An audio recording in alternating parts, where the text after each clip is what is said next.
Yeah, I'm excited to be here. Oh yeah, almost famous. Almost working on it. Okay. What was your first job? My first job. Yeah. Good question. My first job was when I was 15 and a half years old, and I was a grocery bagger at Kroger Oh, a bagger. in okay. Yorktown, Virginia. Virginia. Yes, and since then I've worked many dad's jobs. But yeah, that was it. You said your dad is from Virginia? What'd you say? No, he's living there currently. Oh, that's what's up. That's what's up. Yeah, Virginia. I was born and raised out there, and so yeah, by the time I turned 15, I was ready to He's been get a job, and so I did. And that was Okay. it. I worked there for about a year. I've worked all kinds of like random jobs before I became like a music artist or just an entrepreneur working for myself. Alright. Yeah. Okay, so how many songs are in your newest album? So my new album, which is upcoming, which I don't even think I've ever told anyone the name of what it's called, but y'all be the first ones to know that it's called Home Away from Home. And so there's going to be, right now, it looks like 10 songs on that album releasing soon. So I'm very excited about that. What is your favorite horror movie? Horror movie? Yeah. What about it? What's my favorite one? Yeah. My favorite horror movie is a horror movie that is not on TV, that is in the box and never put in the DVD player because I've never seen a horror movie and I never will watch one. Yeah, I was like that for a while, but there's this one horror movie that isn't scary, but it's also kind of humorous. It's called In the Tall Grass. Me and my family made a joke about it, going, not the femur bone, because this guy got stabbed with a femur bone. Okay, so what inspired you to make music? Well, when I was trying to get my life on track, coming from just a crazy background of drug addiction, being in the streets, being shiesty, almost losing my life, to almost going to prison type of stuff, like I really needed to get my life on track. And so my parents were telling me, you know, the music that you listen to really impacts your soul and your mind, your mental health. And so I was trying to step away from the addiction, the anger, that bad lifestyle that I was used to. And so they introduced me to Christian music. And I tried to listen to Christian rap, and I thought it was all super corny. And so I was like, you know what, since I think all this Christian music is corny, but I want to make content that I can relate to, I'm just going to make my own music. And so that's why I decided I was going to start making music myself, because I couldn't find anybody else making the stuff that I wanted to hear about. Alright. What's your favorite candy? My favorite candy, this ain't even going to make sense, because I really don't eat sweets. Like, I don't eat just junk food. I try to keep my added sugar low, so I'll do like natural sugars and stuff. But my favorite candy is sweet potatoes. It don't even make sense, but like sweet potatoes are so good to me that it's like junk food, but it's a superfood. Like sweet potatoes are healthy for you, but I'm telling you, I could eat 3-4 them things and just feel like I'm pigging out on junk food, but it's good and healthy food the whole time. So I'm putting y'all on game. Sweet potatoes, just take that thing, scrub it good, poke some holes in it with a fork, throw it in the oven for 400 degrees for about an hour. And once it starts leaking up, or the juices come on the sides, start getting brown and blackened up, leaking from the little holes you poke, you know that thing ready to cut open, put some cinnamon and some honey, and it will literally taste like you are eating a dessert, but it is healthy for you. So you're welcome. That was a very detailed description. You're welcome. Thank me later. Once you taste it, be like, Austin, I'm so thankful for him. What do you like about God? What's that? What do you like about God? What do I like about God? Nothing. I'm just playing. Everything, man. God is the reason that I'm here, man. I love God because most of my life I felt like I was not enough for people. Most of my life I felt unloved. I felt unheard. I feel like people only love me for certain reasons. But when I realized that God loved me no matter how many mistakes I made, God loved me even when I had nothing to offer him, that is the type of love that changed my life. And so that's what I love about God, his love and his grace and mercy and patience and his plan. Because it's not easy walking with God, but he doesn't promise us that it will be. But, you know, it's just nice to have a God that is always there, even when it doesn't feel like he is. What's your inspiration for like the things you do in your music? I would say the short answer is I do everything that I do for the Lord. That's my cliche answer. But on a deeper level, you know, I got a message the other day. Matter of fact, I'll read it if y'all don't mind. I woke up on Sunday morning to a DM on Instagram from a student who had reached out. He was like, hey, man, I sent you an email and I haven't heard back. And I was like, what email? He's like, I sent it to you. I was like, send me a screenshot of it. And so this is an email that he screenshotted and sent me. It says, Hog middle school student. To be honest, bro, I was considering suicide for about 3 months already because I couldn't keep up with my grades. My parents just kept putting me down, and I felt like nobody loved me. When I heard you talk, give speeches, I really took the things you said seriously, and when I noticed that your friends also passed away for the same reason, I know I couldn't do it because there is so much more reasons to live. Your words honestly changed my life, and I just want to say thank you. I honestly hate socializing with people and really talking about my feelings, but your words really make me want to talk to somebody when I feel down. Thank you so much.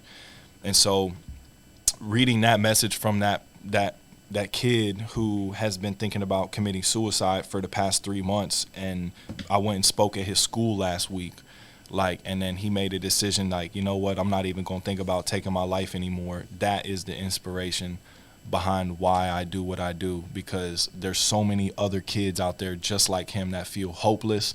They feel like nobody loves them and nobody is there for them. And so thankfully God has gifted me with the opportunity to go love and share, God's message to them kids, and some of them make a decision to not take their own life like that. And so that's probably my biggest inspiration right there, besides my relationship with God. All right. Why have you started doing suicide song, and why you did it for God? Say that one more time. What's that word? Suicide? What about it? Oh. Secular. Secular songs, and why you did it for God. Okay, so are you asking, do I do secular songs? Why you did it. Help me understand why I did or didn't do secular songs, because I don't do secular songs. I don't. She wants to know, did you used to do secular? Okay. And why did you start doing music for the Lord? She's trying to ask you. Okay, got you. So I would say that's a good question. When I first started rapping for the first time ever, I was 19 years old. So I was older than all of y'all, and I was so just depressed and upset with my life that I just wrote songs about how much I hated myself. I just wrote songs about how much I wish I was dead, how much I didn't even want to be alive anymore. And my mom, when I went home from college, she found one of my journals that was opened about one of my lyrics that was reading about how much I hated myself, and she just broke down in tears. She didn't even know how to read that. And so that was how I first started making music. But then that's when my parents had that conversation with me about the music that you listen to, it makes a difference. And so I tried to start listening to more positive stuff. That's when I realized that it was all corny to me. So I was like, all right, I'm going to use this newfound gift to rap to try to make music to glorify God now. So I guess you could say I had a little bit of a secular, because I was cussing and still just talking about how much I hated my life before. I was like, you know what, I'm going to use this gift to glorify God. And then I started doing that. So, yeah, that's a good question. Thank you for asking that. That's all right. Why did you hate yourself?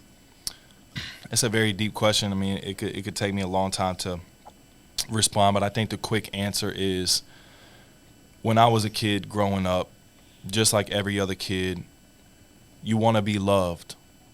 You want to know that people love you and care about you. And because of my ADHD diagnosis and the fact that I was just given medication to take so early, I allowed the enemy to lie to me and tell me that I was a mistake, that people didn't love me the way that I was just a problem child. And so I just grew up with no sense of identity.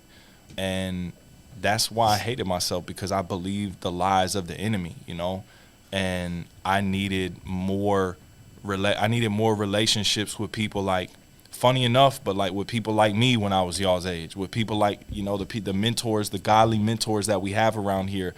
I just didn't have as many of those growing up. And so the older kids that I looked up to, they steered me away from God instead of towards God. And so that's a huge reason to why I hated myself, because I just didn't have nobody teaching me how loved I was, how special I was. Exactly. Even though I was making mistakes, even though I was hyperactive and having to take medication, I just needed people to slow me down and love on me and listen to me.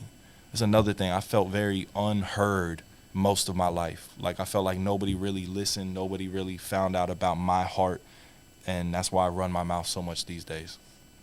to make up for all the times I was quiet as a kid. All the times people didn't listen to me. Now people listen to me for a living. So. Oh, yeah. So I'm gonna lighten up the mood with this question. So how long have you been making music for? Have I been making music for? I started, when I was 19, because I went to college thinking I was going to go to college for a long time, and they convinced me to rap for the first time. So I was like 19 years old, and How old are you now? I'm about to turn 31. My mom's 34. My mom's 38. I'm old enough to be y'all's parents. I don't know how old my mom is. That's crazy. My mom's 38. That's crazy. Yeah, I'm up there. My mom's gonna turn 35 in July 17. So you've been making music for about like 12? Yeah, over 10 years now, which is crazy. Sheesh. Time flies, man. Y'all gonna look back and be like, I was just a kid. I kind of don't want to look back at those ages, but okay. Yeah. If you could work with one artist, who would it be? If I could work with one artist, who would it be? Wow, you gonna hit me with that question. That is crazy. Man. There's a lot out there. I mean, there's so many. It's I would say, to be real, why did you have to ask me that? Years ago, it would have been Kanye West. But I just think he just been wilding too much recently. Like You ran for president. I don't think I'm ready for that feature right now. I think that'd bring more negative light than musical genius that we do. But one of my most influential artists growing up was Kid Cudi, and so like if I locked in a feature with Kid Cudi, that would probably be crazy. That'd probably be pretty surreal. Yeah. Stumped me. Kanye is kind of going crazy. Yeah, maybe like when he did when he dropped the worship album, whatever you want to call it, like that would have been a vibe where I was like, I would have loved to jump on and help encourage his like spiritual walk and make some good music. But yeah, now I don't know. I think he on something different right now. So pray for Kanye. I have another question, but like you kind of already answered it like earlier. But it was like, what made you turn to God? But it was like your parents, right? Yeah, well, I mean, just me coming to the end of myself. I mean, life is a journey of chasing things that you think you want and then being disappointed by them to realize that only God can bring fulfillment. And it's like a never-ending battle of trying to chase those things. So I chased a lot of things in my life, and they all left me empty and, just incomplete. So that's where I was like, all right, God, it's just you. What's your opinion on secular rappers today? Like a lot of people have been saying secular rappers are selling their soul to the devil. So what's your opinion on that? I think that's the case. I think that's true. I mean, a lot of the like secular music is such a wide range because you can have secular music that is not directly opposing, like is not evil and opposing the things of God. Like let's say that I make a song about a butterfly that I see flying and I think it's pretty and nice, like I put out a song about a butterfly. That song is not a Christian song. I guess you'd say it's a secular song just because it's just a way to express yourself artistically, but like that song is not directly going against the word of God. Does that make sense? Yeah. Versus some of this music where people are glorifying sex and abusing women, mistreating men, like all this stuff. That stuff is what I don't listen to. So if it's secular, but it's like still clean enough and not so bad to where it's like, okay, this is directly against God, I can rock with some of that stuff. Yeah, once it crosses the line to just like glorifying evil and glorifying sin, that's where I feel convicted even listening to it. And so, yeah, did that answer your question at all? Somewhat. Ask deeper. What more specifically you're wondering? What do you think about the artist Lil Uzi Vert? His yes. concept. So you're talking about you want to have the conversation about really selling their soul. I think a lot of these artists, like Cat Williams even talked about like just the reality of just how easy it is to sell your soul. And I don't think even a lot of these selling your soul doesn't mean that somebody dressed like the devil gives you a piece of paper and just tells you to sign. Most people, I think, that have signed their soul to the devil, many of them I don't even think they consciously know it. I think they're blind to their own ways. I think selling your soul is when you don't care about how your music and your message impacts people. You don't care about the consequences of what you do because it's bringing you what you want, which is money. And so people that are selling their soul, like Kevin Hart, for example, when he came into the industry as an entertainer and comedian, he was judging people for, they got them black men wearing dresses. It was only a couple years later that he would get desensitized to his own standard that he set and be caught wearing dresses, doing inappropriate sexual stuff on camera in movies, like being completely shamed. But years ago, he was claiming that he was going to stand his ground on those things. And so the industry, the temptations of money and fame, and people tell you, man, if you lose all conviction and give up your regard and care for how your actions affect your soul and other people's, then we'll give you all the money that you want and you'll reach the most success and fame, but you just can't care about anything. You can't care about what your actions do. And so somebody like Lil Uzi Vert, man, I don't think he thinks that he purposely signed his soul to the devil, but he doesn't care about the way that his music is impacting the people the way that it is. And that goes for a lot of the guys that are glorifying evil, but they're doing what they're doing because it's making them a lot of money. So I think that's what selling your soul is. Yeah. I love Houston. I am adopted in Houston. Like, I'm from Virginia, but I've been out here for 10 years. Houston, I've been in Texas for about 10 years. I've been in Houston for about 7, 8 years. I think I came out here and huh? Oh, I thought you said Texas. The Texans. Yo, shout out to the playoffs. Shout out to us making it farther than we have, and shout out to a quarterback that's glorifying Jesus. Man, like, I just love that. Even throughout the loss, I watched his post-game interview. And I don't really stay up to date. I didn't even watch the game, but I did happen to see his comments. And he said, first and foremost, I just want to give thanks to my Lord and Savior, Jesus Christ. Obviously, I'm disappointed in the result, but I'm thankful that we got to enjoy a great season and live this far, to experience the season that they did. So I think he's got a great attitude. Being led by a Christian made me like him even more. I think one time I was at this school and the Texans mascot came to it and was like talking to the kids and interacting with them. Oh wow, that's he didn't interact with me though. I wasn't one of those lucky kids. Oh. Why is that on? Okay, it's gone. Okay. If there was one thing you could say to anybody in the world, what would it be? Like anybody struggling and like they just need some words to like continue. Yeah, that's a good closing question right there. Man, if I could have any message for people listening, it is that, man, no matter what you're going through, you're not alone. Even if it feels like no one is there for you, there are people in this world that care about you, that would go out of their way to help you, even if you don't know them or know that they're around you. And then most importantly, the creator of the universe, God himself, Jesus Christ, has love and care for you enough that he laid his own life down, came down here, lived as a human, and went through all the pain and suffering that we don't have to go through so that we can enjoy eternal salvation with him. And that is a hope that is so much greater than anything this temporary world has to offer. And so if you are currently finding your hope in the things of this world, man, find your hope in something bigger than this world, which is eternity and spending your life with Christ in heaven, because that's what I'm going to be doing, and that's what I look forward to more than anything this world has to offer me. So I want to take as many people with me as I can, so jump on the bus. Whoa. This has been the GPC podcast, and we have just finished the interview with Austin Lanier. Hey, ask them for the social media handles where everybody can follow me.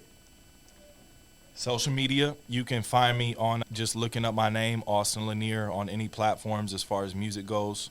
That's Lanier for my last name. And then my Instagram handles are the same across all platforms. It's A-Train Lanier, A-T-R-A-I-N L-A-N-I-E-R. Look me up, follow, holla at your boy. Blessings. Thank y'all. Y'all did a great job.